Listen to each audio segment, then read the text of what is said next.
ఓం హరికి ఓం శ్రీ గురుభ్యో నమ శ్రీ మాత్రే నమ. యూట్యూబ్ ప్రేక్షకులకు నమస్కారము. శ్రీ జ్యోతిష్య నిలయం నుండి తులారాశి వారికి ఈ సంవత్సరము ఆదాయం 5, ఖర్చు 14, రాజపూజ్యత 6, అవమానం 3. అయితే 5 ఆదాయము ఖర్చు 14 అని ఈ తులారాశి వారు చాలామంది ఆలోచిస్తున్నారు. గురువు గారు విశేషమైనటువంటి భాగ్యస్థానంలో ఉన్నాడు.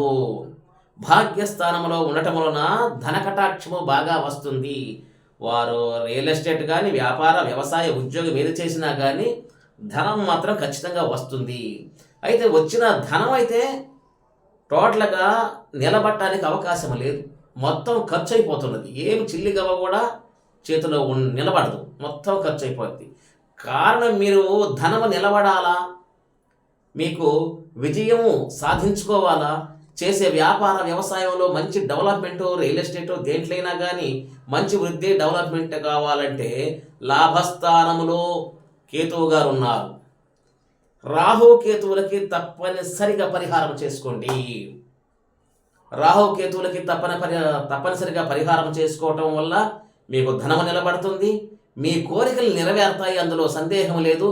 శని గారికి ఎటువంటి పూజ చేయాల్సిన అవసరం లేదు. మీరు శనిగారు, గురువు గారు ఇద్దరు బాగున్నారు మీ జాతకములో. రాహుకేతులకు తప్పనిసరిగా పరిహారం చేసుకోండి.